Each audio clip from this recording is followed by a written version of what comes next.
नमस्कार, मैं हूं पवन त्यागी। ईडी में नए डायरेक्टर आ चुके हैं और संजय मिश्रा उनकी रिटायरमेंट के बाद अब नई नियुक्ति जो डायरेक्टर की हुई है उसके बाद ईडी ताबड़तोड़ फिर से एक्शन कर रही है।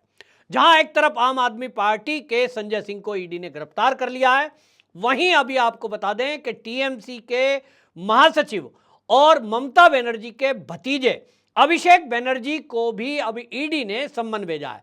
हालांकि 3 अक्टूबर को उनको प्रस्तुत होने के लिए पहले भेजा था सम्मन, लेकिन उन्होंने कहा कि 3 अक्टूबर को हमारी पहले से दिल्ली में रैली तय है और इसलिए मैं ईडी के दफ्तर नहीं आऊंगा, और वो नहीं गए। तो अब नया सम्मन दिया गया है और इसमें 9 अक्टूबर का उनको सम्मन भेजा गया है। यानी 9 अक्टूबर को फिर एक बार अभिषेक बनर्जी को ईडी के दफ्तर जाना पड़ेगा पूछताछ के लिए, और उनकी पत्नी रुद्रा बनर्जी को भी 11 अक्टूबर की डेट मिली है। आपको बता दें ये घोटाला है भर्ती घोटाला, और ये जो घोटाला है भर्ती का शिक्षक भर्ती घोटाला है। 2014 में पश्चिम बंगाल में टीचरों के बजाय टीचरों के साथ साथ बाकी वैकेंसी भी निकाली गई थी, लेकिन इसमें आपको बता दें कि टीचर जो भर्ती घोटाला है वो ये है कि टीचरों की नियुक्ति ऐसे लोगों की कर दी गई जिनकी ना तो उन्होंने टीईटी की परीक्षा पास की थी और ना उनकी योग्यता उस स्तर की थी। कई ऐसे केस देखने में आए कि वो पढ़े लिखे हैं ही नहीं, 8वीं 10वीं पास को भी टीचर बना दिया गया। जब ये घोटाले का खुलासा हुआ कि भाई कोई आदमी ग्रेजुएट भी नहीं है, टीईटी भर्ती तो छोड़ दीजिए, कि जब कोई ग्रेजुएट नहीं है तो वो कैसे टीचर बन सकता है। बच्चों को जब ये पता लगा, मामला हाई कोर्ट पहुंचा और कलकत्ता हाई कोर्ट ने इसके जांच के आदेश दे दिए। जब ये जांच होती है, सीबीआई इसकी जांच करती है, तो पता लगा कि बड़े पैमाने पर जो ये टीएमसी के कार्यकर्ता हैं, इसमें वो विधायक मंत्री सब मिले हुए हैं और सूचियां बनाई गई कि जिसने पैसा दे दिया उसका लिस्ट में नाम आ गया। सीबीआई ने ये भी देखा कि कई विधायकों के पास से वो लिस्ट गई है और उन्होंने उसके एवज में पैसे लिए हैं। अब इस मामले में पार्थ चटर्जी जो कि शिक्षा मंत्री थे, उनसे पूछताछ हुई, ईडी ने छापा मारा तो करोड़ों रुपए बरामद भी हो गए। सबूत के तौर पर वो जब पकड़े गए तो उनको पकड़ करके ईडी ने गिरफ्तार कर लिया।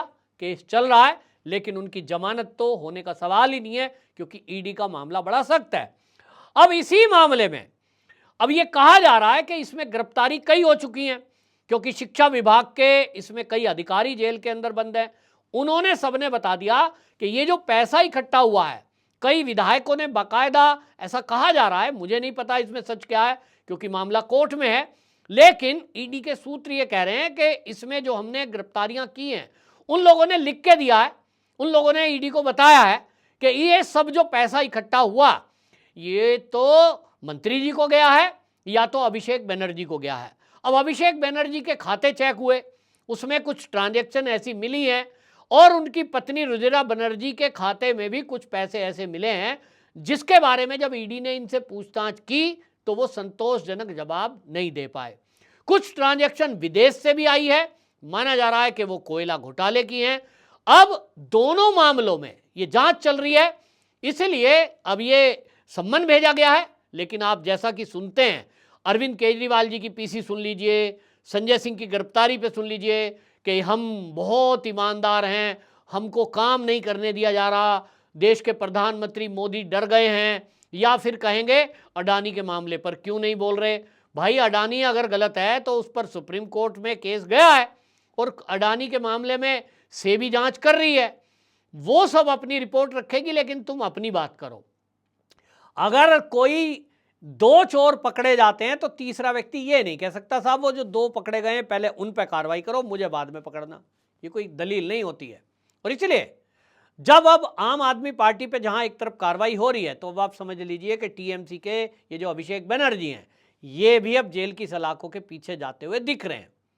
अब देखना होगा कि ईडी के पास कोई प्रूफ है तो गिरफ्तारी निश्चित रूप से हो जाएगी।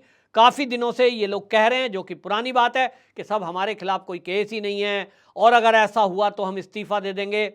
लेकिन पश्चिम बंगाल की जनता कह रही है, ये जनता ही तो कोर्ट में पहुंची थी, कोई भारतीय जनता पार्टी का नेता तो कलकत्ता हाईकोर्ट गया नहीं था।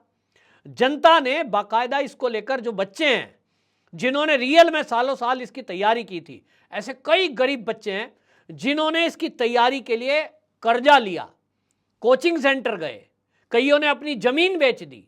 ऐसे कई लोग आपको बताएं कि मुझे भी लोग बता रहे हैं वहाँ के कि हमने उधार ले लेके कोचिंग सेंटर में पढ़ाई की ताकि हम टीईटी का एग्ज़ाम पास करें। और उन बच्चों ने जो एग्ज़ाम दिया तैयारी के साथ, 1 साल 2 साल तैयारी कर रहे थे, वहाँ पता लगता है कि उन बच्चों के नाम ही नहीं है। उन बच्चों के नाम नहीं आए जब उन्होंने ये देखा कि उनके नाम आ गए जिन्होंने फॉर्म ही नहीं भरा, जिन्होंने परीक्षा ही नहीं दी। आपस में पता लग जाता है कि मेरे पड़ोस का बच्चा है, टीईटी का जिस दिन एग्जाम था वो तो गया ही नहीं। एक बच्चा तो ऐसा है जो बीए पास नहीं है, ये कैसे टीचर बन गया? तब जांच के लिए वो कोर्ट पहुंचे, क्योंकि सरकार उनकी है, पुलिस उनकी है, पुलिस ने तो सुना ही नहीं। कोर्ट के थ्रू आदेश हुए और कोर्ट ने भी जब सीबीआई की जांच की मांग हुई तब जाके खुलासा हुआ है। तो ये तो कोई कह ही नहीं सकता पश्चिम बंगाल में कि ये भर्ती का घोटाला है नहीं है।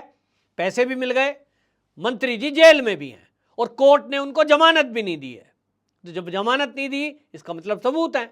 सुप्रीम कोर्ट तक में केस गया हुआ है, तब भी राहत नहीं मिली, तो घोटाला हुआ। अब ये मामला है कि इसमें अभिषेक बनर्जी और उनकी पत्नी दोषी हैं या नहीं, ये पैसा उनको भी मिला है या नहीं। अब ईडी का सूत्र ये कह रहे हैं कि जो इनके बैंक खातों में और जो प्रॉपर्टी इनके पास है, हमारा सवाल सीधा है कि ये जो आपके पास प्रॉपर्टी है, हमें ये बता दो कि ये प्रॉपर्टी आपके पास कहां से आई।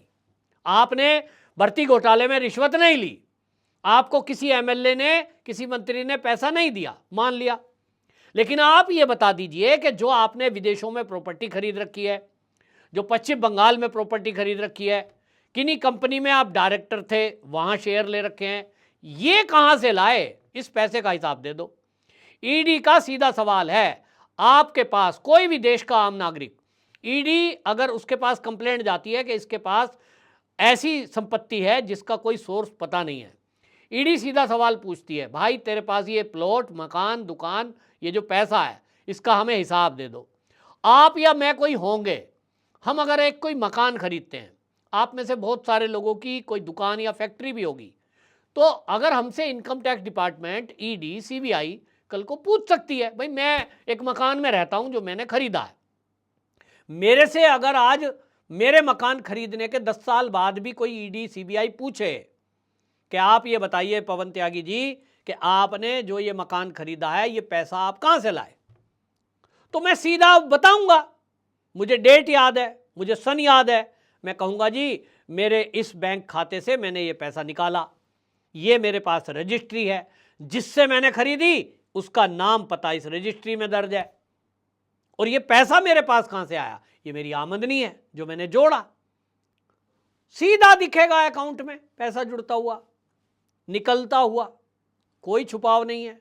आप में से भी किसी को ऑब्जेक्शन नहीं होगा कि कोई एजेंसी पूछ ले, हम जाके बैंक डिटेल दे देंगे, ये रही डिटेल भैया, ये रहा पैसा, ये हमने खरीदा, इतने में हमने बनाया। लेकिन ये नेता लोगों को जब ईडी सीबीआई पूछताछ के लिए बुलाती है तो ये चिल्लाने क्यों लगते हैं, ये सड़कों पे क्यों आ जाते हैं, ये धरना प्रदर्शन क्यों करने लगते हैं, ये अपने कार्यकर्ताओं को सड़कों पे उतार कर दबाव क्यों बनाते हैं? सीधा इनके पास महंगे महंगे वकील हैं, वो खड़ा करें कोर्ट में और जज साहब को समझाने की कोशिश करें कि साहब हमारे खाते में जो ये अरबों करोड़ों रुपया पड़ा है, जो हमारी प्रॉपर्टी है, ये हमने नौकरी की थी, ये हमने मेहनत मजदूरी की थी, हमारी दुकान चलती थी, हम एक फैक्ट्री के मालिक थे, वहाँ से आमदनी हुई, तो भाई खाते में दिखेगी। खाते में ना हो, आपके पास पैसे आए, एक हिसाब है, कितने का माल बिचा, कितने की आमदनी आई, हिसाब बता दो, मामला ठीक। लेकिन ये हिसाब नहीं देंगे, हल्ला करेंगे, और ये हल्ला ईडी के केस में चलता नहीं, कोर्ट में चलता नहीं। कोर्ट के जज साहब भी कोई कोई डर जाते होंगे, डरते नहीं, सरकार उनको सुरक्षा देती है, और इसलिए अब यह मामला फंस गया है। ये अब जेल जाने की नौबत आ रही है। अब देखना होगा कि अभिषेक बनर्जी, अब ये जो उनको ईडी का नया सम्मन मिला है 9 अक्टूबर को, ये पहुंचते हैं कि नहीं। रुजिरा बनर्जी, जिनको 11 अक्टूबर का सम्मन मिला है, पहुंचती हैं कि नहीं।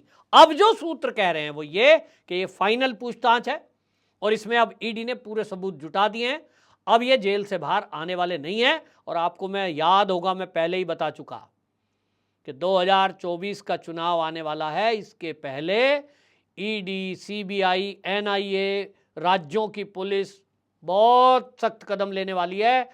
मोदी जी लाल किले से बोल चुके और वो उनका फाइनल उद्घोष था एजेंसियों के लिए कि जिन्होंने देश का लूटा है उन्हें लौटाना पड़ेगा। तो दिक्कत तो होगी।